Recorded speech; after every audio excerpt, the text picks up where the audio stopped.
അടുത്ത ടോപ്പിക് എന്ന് പറയുന്നത് മെഷർമെൻറ്റ് ഓഫ് റേഡിയോ ആക്ടിവിറ്റി ആണ്. മെഷർമെൻറ്റ് ഓഫ് ഇതിൻ്റെ കൂടെ യൂണിറ്റ്സ് ഉണ്ട്. യൂണിറ്റ്സ് നമുക്കൊരു 2 മാർക്കിന് ചോദിക്കാം. ജസ്റ്റ് പേര് മാത്രം എഴുതാം. റാഡ്, റെമ്മ, റോയിൻജൻ, അതിൻ്റെ യൂണിറ്റ്സ് ഓഫ് റേഡിയോ ആക്ടിവിറ്റി. അപ്പോൾ next measurement of radio activity ആണ്. മെഷർമെൻറ്റ് ഓഫ് റേഡിയോ ആക്ടിവിറ്റിയിൽ നമുക്ക് ഒത്തിരി ടൈപ്പ് ഓഫ് മെഷർമെൻറ്റ്സ് ഉണ്ട്. അതിൽ ഏറ്റവും മെയിനായിട്ട് ഇമ്പോർട്ടൻ്റ് ആയിട്ട് പറയുന്നത് Geiger Muller counter method, cloud chamber method, ionisation chamber method, scintillation counter, well type scintillation counter. അപ്പോൾ ഇത്രയാണ് മെയിനായിട്ട് പറയുന്നത്. അപ്പോൾ നമ്മൾ എക്സാമിന് വേണ്ടിയിട്ട് പഠിക്കുന്നത് 3 എണ്ണമാണ്. Geiger Muller counter method, scintillation counter method and well type scintillation counter method. ഇത് 3ഉമാണ് നമ്മൾ എക്സാമിന് പഠിക്കുന്നത്. പേര് എഴുതുമ്പോൾ നിങ്ങൾക്ക് 5 പേരും എഴുതി വയ്ക്കാം. Geiger Muller scintillation counter, well type scintillation counter, cloud chamber, ionisation chamber method. Okay, so അതിൽ ഫസ്റ്റ് ജീജർ മുള്ളർ അത് മാത്രമായിട്ടും 5 മാർക്സിനോ അല്ലെങ്കിൽ 2 മാർക്സിനോ എടുത്ത് ചോദിക്കാവുന്നതാണ്. ആക്ച്വലി ഇതിൻ്റെ അപ്പാരറ്റസ് എന്ന് പറയുന്നത് ഇതിൻ്റെ ഒരു പ്രിൻസിപ്പിൾ വർക്കിംഗ് അപ്പാരറ്റസ് അല്ലെങ്കിൽ ആ ഒരു ഡയഗ്രാണ് ഈ വരച്ചേക്കുന്നത്. അപ്പാരറ്റസ് കുറച്ചുകൂടെ വലുതായിട്ടുള്ള ഒരു അപ്പാരറ്റസ് ആണ്. അതിനകത്ത് ആ വർക്കിംഗ് പ്രിൻസിപ്പിൾ വെച്ചിട്ടുള്ള ഒരു ഡയഗ്രമാണ് നമ്മൾ ഇതിനകത്ത് കൊടുത്തിരിക്കുന്നത്. സോ ജീജർ മുള്ളർ കൗണ്ടർ മെത്തേഡ് ഇതിനകത്ത് പറയുന്നത് ഒന്ന്, ഇതിലൊരു സിലിണ്ടറിക്കൽ ഒരു സിലിണ്ടർ പോലെ അതിൻ്റെ അപ്പർ പോർഷനിൽ കാണുന്ന ഒരു സിലിണ്ടറിക്കൽ മെറ്റൽ, ഒരു സിലിണ്ടർ ഷേപ്പിലുള്ള ഒരു മെറ്റൽ ട്യൂബാണ്. അത് കാഥോഡായിട്ട് ആക്ട് ചെയ്യുന്നുണ്ട്. ആ ഒരു ബോക്സ് പോലെ ഇരിക്കുന്നില്ലേ, അതാണ് കാഥോഡായിട്ട് ആക്ട് ചെയ്യുന്നത്. ഒരു സെൻട്രൽ മെറ്റൽ വയർ ഉണ്ട്, നടുക്കൂടി ഒരു മെറ്റൽ പോയിട്ടുണ്ട്, ദാറ്റ് ഈസ് ആനോഡ്. ഓക്കെ, അപ്പോൾ ഒരു സിലിണ്ടറിക്കൽ എന്താ പറയുക, ഒരു മെറ്റൽ ട്യൂബാണുള്ളത്. It serves cathode, central metal wire serves anode. പിന്നെ അതിനകത്ത് പറഞ്ഞിരിക്കുന്നത് ആ ഒരു സിലിണ്ടറിൻ്റെ സൈഡിലുള്ളത്, ലെഫ്റ്റ് സൈഡിൽ കാണിച്ചിരിക്കുന്നത് ആ ഒരു പോർഷൻ മാത്രം മൈക്ക വിൻഡോ കൊണ്ടാണ് ഉണ്ടാക്കിയിരിക്കുന്നത്. മൈക്ക വിൻഡോ യൂസ് ചെയ്യാം, അല്ലെന്നുണ്ടെങ്കിൽ ചെറിയ ഗ്ലാസ് പ്ലേറ്റ് അങ്ങനെ വേണമെങ്കിൽ യൂസ് ചെയ്യാം. കൂടുതലും മൈക്ക വിൻഡോ ആണ് യൂസ് ചെയ്യുന്നത്. പിന്നെ അത് കണക്ട് ചെയ്തിരിക്കുന്നത് ഇതിനകത്ത് ഏകദേശം ആർഗൺ ഗ്യാസ്, ഈ ഒരു സിലിണ്ടറിനകത്ത് ആർഗൺ ഗ്യാസ് ഫില്ല് ചെയ്തിട്ടുണ്ട്. പ്രഷർ ഒരു 1000 അറ്റ്മോസ്ഫറിക് പ്രഷറിലാണ് ഇതിനകത്ത് പ്രഷർ വെച്ചിരിക്കുന്നത്. പിന്നെ ഇതിനകത്ത് പൊട്ടൻഷ്യൽ ഡിഫറൻസ് എന്ന് പറയുന്നത് 1000 വാൾട്ടാണ്. അറ്റ്മോസ്ഫറിക് പ്രഷർ 0.1 അറ്റ്മോസ്ഫറിക് പ്രഷറാണ് കേട്ടോ, സോറി. Potential difference 1000 volt. ഒരു ആംപ്ലിഫയർ ആൻഡ് കൗണ്ടർ കണക്ട് ചെയ്തിട്ടുണ്ട്. അപ്പോൾ അതിൻ്റെ എന്തൊക്കെയാണ് അതിനകത്തുള്ളതെന്ന് ചോദിച്ചാൽ, ഡയഗ്രത്തിനകത്തുള്ളത് ഒരു metal, it consist of cylindrical metal tube, അതാണ് കാഥോഡായിട്ട് ആക്ട് ചെയ്യുന്നത്. സെൻട്രൽ മെറ്റൽ വയർ താഴെ എഴുതിയിട്ടുണ്ട്, ഒരു നടുക്കൂടെ ഒരു മെറ്റൽ വയർ പോയിട്ടുണ്ട്, ദാറ്റ് ഇസ് ആനോഡ്. ലെഫ്റ്റിൽ ഉണ്ടാക്കിയിരിക്കുന്ന ആ ഒരു പോർഷൻ മാത്രം മൈക്ക വിൻഡോ കൊണ്ടുള്ള ഒരു പോർഷനാണ്. ആ സിലിണ്ടറിൻ്റെ ആ ഒരു പോർഷൻ മാത്രം മൈക്ക വിൻഡോ കൊണ്ടാണ് ഉണ്ടാക്കിയിരിക്കുന്നത്. ഈ സിലിണ്ടറിനകത്ത് എന്ത് ഫില്ല് ചെയ്തിട്ടുണ്ട്? ആർഗൺ ഗ്യാസ് ഫില്ല് ചെയ്തിട്ടുണ്ട്. 0.1 അറ്റ്മോസ്ഫറിക് പ്രഷറിൽ ആർഗൺ ഗ്യാസ് ഫില്ല് ചെയ്തിട്ടുണ്ട്. 1000 വോൾട്ട് പൊട്ടൻഷ്യൽ ഡിഫറൻസ് ആണ് അത് അപ്ലൈ ചെയ്തിരിക്കുന്നത്. ആംപ്ലിഫയർ ആൻഡ് ഒരു റെക്കോർഡർ ഇതിൽ കണക്ട് ചെയ്തിട്ടുണ്ട്. ഇനി എങ്ങനെയാണ് ഇതിൻ്റെ വർക്കിംഗ് എന്ന് ചോദിച്ചാൽ, ഈ ത്രൂ ദ മൈക്ക വിൻഡോയിൽ കൂടി നമ്മൾ റേഡിയേഷൻസ് മെഷർ ചെയ്യുകയാണ് ചെയ്യുന്നത്. എത്രമാത്രം റേഡിയേഷൻസ് പാസ് ചെയ്തു എന്നുള്ളത് നമ്മൾ മെഷർ ചെയ്യുകയാണ് ചെയ്യുന്നത്. അല്ലാതെ ഇൻഡിവിജ്വലി ആൽഫയാണോ ബീറ്റയാണോ ഗാമയാണോ നമ്മൾ നോക്കുകയല്ല ചെയ്യുന്നത്. മെഷർമെൻറ്റ് ഓഫ് റേഡിയോ ആക്ടിവിറ്റിയാണ്. അപ്പോൾ ഈ ഒരു സിലിണ്ടറിൻ്റെ ഈ സൈഡിൽ കൂടി, അതായത് മൈക്ക വിൻഡോ കൊണ്ട് ഉള്ള ആ ഒരു സൈഡിൽ കൂടിയാണ് നമ്മൾ എന്ത് ചെയ്യുന്നത്? റേഡിയേഷൻസ് പാസ് ചെയ്യിപ്പിക്കുന്നത്. ആ ഇൻകമ്മിങ് റേഡിയേഷൻസ് എന്ത് ചെയ്യും? ഇതിനകത്ത് എന്ത് ഫില്ല് ചെയ്തിട്ടുണ്ട്? ആർഗൺ ഗ്യാസ് 0.1 അറ്റ്മോസ്ഫറിക് പ്രഷറിൽ നമ്മൾ ഫില്ല് ചെയ്തിട്ടുണ്ട്. ഈ ആർഗൺ ഗ്യാസിനെ ഇത് അയണൈസ് ചെയ്യിക്കും. Okay, through the mica window വരുന്ന റേഡിയേഷൻസ്, അതിനകത്തേക്ക് കയറുന്ന റേഡിയേഷൻസ് അതിനകത്തുള്ള ആർഗൺ ഗ്യാസിനെ അയണൈസ് ചെയ്യിക്കും.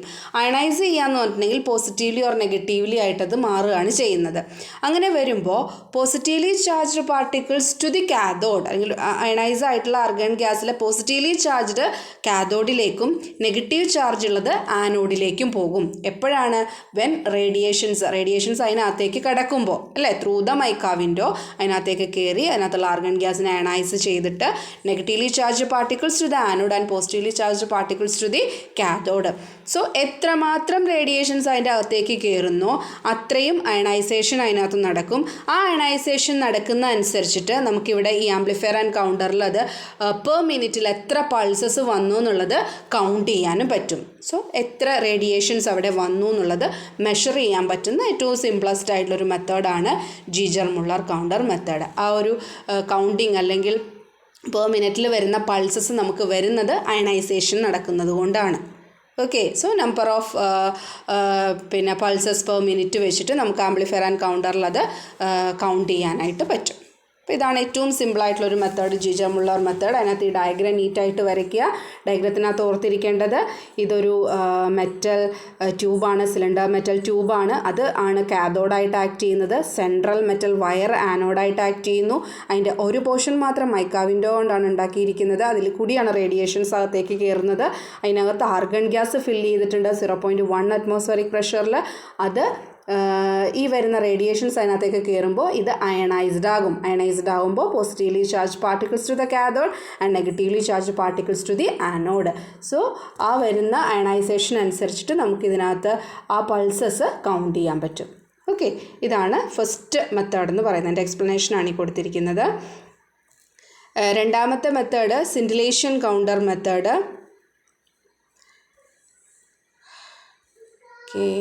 Okay, scintillation counter method.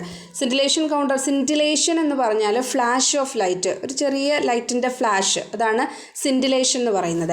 ഇത് നമ്മൾ ചെയ്യുന്നത് എങ്ങനെയാണെന്ന് വെച്ചിട്ടുണ്ടെങ്കിൽ ഒരു റേഡിയോ ആക്റ്റീവ് സബ്സ്റ്റൻസ് നമുക്ക് ഏതാണോ നമുക്ക് മെഷർ ചെയ്യേണ്ടത്. സോ ആ റേഡിയോ ആക്റ്റീവ് സബ്സ്റ്റൻസ് നമ്മളൊരു വയറിനകത്ത് ഇങ്ങനെ മൗൾഡ് ചെയ്ത് വെച്ചിരിക്കുകയാണ്. ഓക്കെ, ഒരു വയറിനകത്ത് ഇങ്ങനെ ചുറ്റി വെച്ചിരിക്കുകയാണ്. അപ്പോൾ ഇതിനകത്ത് നിന്ന് എന്താണ് റേഡിയേഷൻസ് എമിറ്റ് ചെയ്തുകൊണ്ടിരിക്കും. ഈ വരുന്ന റേഡിയേഷൻസ് ചെന്ന് പതിക്കുന്നത് ഒരു സിങ്ക് സൾഫൈഡ് സ്ക്രീനിലാണ്. Zinc sulphide screen. അപ്പോൾ നമ്മൾ ഈ വയറിനകത്ത് മൗൾഡ് ചെയ്ത് വെച്ചിരിക്കുന്ന റേഡിയോ ആക്റ്റീവ് സബ്സ്റ്റൻസ് എന്നുള്ള റേഡിയേഷൻ എന്ത് ചെയ്യും, ഈ സിങ്ക് സൾഫൈഡ് സ്ക്രീനിൽ ചെന്ന് തട്ടുന്ന അനുസരിച്ചിട്ട് ഇതിനകത്തുനിന്നൊരു ലൈറ്റ് പ്രൊഡ്യൂസ് ചെയ്യും. So that is the flash of light, scintillation process. So ഈ ഫ്ലാഷ് ഓഫ് ലൈറ്റിൽ നിന്ന് എത്ര പെർ സെക്കൻഡിൽ എത്ര ഫ്ലാഷസ് വന്നു എന്ന് വെച്ചിട്ട് നമുക്ക് അത് കൗണ്ട് ചെയ്യാൻ പറ്റും. സെയിം ഇതൊരു റെക്കോർഡറിൽ ഒരു കൗണ്ടറോ ആയിട്ട് അല്ലെങ്കിൽ ഒരു ആംപ്ലിഫയർ റെക്കോർഡറോ ആയിട്ട് അത് കണക്ട് ചെയ്തിട്ടുണ്ട്. അതിനകത്തുനിന്ന് പെർ മിനിറ്റിൽ അല്ലെങ്കിൽ പെർ സെക്കൻഡിൽ എത്ര ഫ്ലാഷസ് വന്നു എന്നുള്ളത് നമുക്ക് കൗണ്ട് ചെയ്യാൻ പറ്റും. ഓക്കെ, അപ്പോൾ അതിൻ്റെ പ്രൊസീജിയർ എന്ന് പറഞ്ഞാൽ ഇത്രയേ ഉള്ളൂ. Radio active substance is mould on A wire. ഒരു വയറിനകത്ത് നമ്മൾ മൗൾഡ് ചെയ്ത് വെച്ചിരിക്കുകയാണ്. അതിനകത്ത് നിന്ന് വരുന്ന റേഡിയേഷൻസ് എവിടെയാണ്, ഇതാണ് നമ്മൾ ഓർത്തിരിക്കേണ്ടത്. സിങ്ക് സൾഫൈഡ് സ്ക്രീനിൽ ചെന്നാണ് എന്ത് ചെയ്യുന്നത്, ഇത് തട്ടുമ്പോൾ അതിനകത്ത് എന്ത് വരും, ഒരു ഫ്ലാഷസ് ഓഫ് ഒരു ലൈറ്റ് ഫ്ലാഷ് ഉണ്ടാവും. ആ ലൈറ്റ് ഫ്ലാഷ് പെർ സെക്കൻഡിൽ എത്രണ്ണം വന്നു എന്നുള്ളത് വെച്ചിട്ട് നമുക്ക് റേഡിയോ ആക്ടിവിറ്റി മെഷർ ചെയ്യാൻ പറ്റും. സോ അതാണ് രണ്ടാമത്തെ method, scintillation counter method. Okay, മൂന്നാമത്തത് അതിൻ്റെ കുറച്ചും കൂടി ഒരു മോഡിഫൈഡ് ആയിട്ടുള്ള ഫോം, വെൽ ടൈപ്പ് സിൻഡിലേഷൻ മെത്തേഡ്. വെല്ലെന്ന് പറയുമ്പോൾ നമുക്കൊരു വെല്ലെന്ന് പറഞ്ഞാൽ എന്താ, ഒരു കിണർ പോലെ അല്ലേ. അപ്പോൾ ഒരു ചെറിയൊരു ബൗൾ, ഒരു കുഴി പോലത്തെ ഒരു പാത്രം എന്ന് നിങ്ങൾ സങ്കല്പിക്കുക. ഓക്കെ, അപ്പോൾ അതിനകത്ത് നമ്മൾ എന്ത് വെച്ചിരിക്കുകയാണ്, ആ വെല്ലിനകത്ത് നമ്മുടെ റേഡിയോ ആക്റ്റീവ് സബ്സ്റ്റൻസ് വെക്കുകയാണ്. അപ്പോൾ നമ്മുടെ ഈ പാത്രത്തിൻ്റെ ചുറ്റിനും നിങ്ങളൊരു ചെറിയ ബൗള് ഒന്ന് മനസ്സിൽ വിചാരിക്കുക. ആ ബൗളിൻ്റെ ചുറ്റിനും താഴെ നമ്മൾ റേഡിയോ ആക്റ്റീവ് സബ്സ്റ്റൻസ് വെച്ചു. ഈ ബൗളിൻ്റെ ചുറ്റിനും അല്ലെങ്കിൽ ബൗളിൻ്റെ അകം, മറ്റേതിനകത്ത് സിങ്ക് സൾഫൈഡ് സ്ക്രീനാണ് വെച്ചിരിക്കുന്നതെങ്കിൽ ഇതിന് സിങ്ക് സൾഫൈഡിന് പകരം സോഡിയം അയഡൈഡിൻ്റെയും താലിയം അയഡൈഡിൻ്റെയും മിക്സ്ചർ അതിൻ്റെ ഉള്ളിൽ ഇങ്ങനെ എന്താ പറയുക കോട്ട് ചെയ്ത് വെച്ചിട്ടുണ്ട്. ഓക്കെ, സെയിം ഈ റേഡിയോ ആക്റ്റീവ് സബ്സ്റ്റൻസിൽ നിന്ന് വരുന്ന റേഡിയേഷൻസ് എന്ത് ചെയ്യും, ഈ സൈഡിൽ ചെന്നിങ്ങനെ തട്ടും. ഈ തട്ടുമ്പോൾ എന്താണ്, വീണ്ടും ഇതുപോലെ തന്നെ ഫ്ലാഷസ്, സിൻഡിലേഷൻ പ്രോസസ്സ് തന്നെയാണ്, ഫ്ലാഷസ് പ്രൊഡ്യൂസ് ചെയ്യും. സെയിം മെത്തേഡിൽ നമുക്ക് ചെയ്യാം. അല്ലെന്നുണ്ടെങ്കിൽ നമുക്ക് കിട്ടുന്ന ഈ ലൈറ്റ് എനർജീനെ, ഫ്ലാഷസ് വരും എന്നല്ലേ പറഞ്ഞത്, അപ്പോൾ ഈ കിട്ടുന്ന ലൈറ്റ് എനർജീനെ ഇലക്ട്രിക്കൽ എനർജി ആയിട്ട് നമുക്ക് കൺവേർട്ട് ചെയ്തിട്ട് കൗണ്ട് ചെയ്യാനായിട്ട് പറ്റും ഓരോ ഫ്ലാഷസും. ഓക്കെ, അപ്പോൾ രണ്ടാമത്തെ മെത്തേഡിൽ ഒരു വെല്ല് പോലെ ഒരു ചെറിയൊരു ബൗള്, നമ്മൾ കറിയൊക്കെ എടുക്കുന്ന ഒരു ബൗളൊന്ന് മനസ്സിൽ വിചാരിക്കുക, വീട്ടിൽ എടുക്കുന്ന. അപ്പോൾ ആ ബൗളിനകത്ത് നമ്മൾ റേഡിയോ ആക്റ്റീവ് സബ്സ്റ്റൻസ് വെച്ചേക്കുകയാണ്. മറ്റത് ഒരു വയറിനകത്ത് മോൾഡ് ചെയ്ത് വെച്ചേക്കുകയാണ്. ഇത് ഒരു വെല്ലിനകത്ത് നമ്മൾ വെച്ചേക്കുകയാണ്. എന്നിട്ട് ഈ പാത്രത്തിൻ്റെ ഉൾവശം എന്തുകൊണ്ട് കോട്ടഡാണ്, സോഡിയം അയഡൈഡിൻ്റെയും താലിയം അയഡൈഡിൻ്റെയും ഒരു മിക്സ്ചർ കൊണ്ട് കോട്ടഡ് ആണ്. അപ്പോൾ അതിലാണ് ചെന്ന് എന്ത് ചെയ്യുന്നത്, ഈ റേഡിയോ ആക്റ്റീവ് സബ്സ്റ്റൻസ് സ്ട്രൈക്ക് ചെയ്തിട്ട് എന്തുണ്ടാവും, ഫ്ലാഷസ് പ്രൊഡ്യൂസ് ചെയ്യുന്നത്. ഓക്കെ, അപ്പോൾ ഫ്ലാഷസ് ഡയറക്റ്റായിട്ട് നമുക്ക് നേരത്തെ പറഞ്ഞതുപോലെ ഫ്ലാഷസ് പെർ സെക്കൻഡ് പെർ മിനിറ്റിൽ എത്രയുണ്ടെന്നുള്ളത് കൗണ്ട് ചെയ്യാം. അല്ലെന്നുണ്ടെങ്കിൽ സെയിം ഈ ലൈറ്റ് എനർജീനെ നമുക്ക് ഇലക്ട്രിക്കൽ എനർജി ആയിട്ട് കൺവേർട്ട് ചെയ്തിട്ട് അത് കൗണ്ട് ചെയ്യാനും പറ്റും. ഓക്കെ.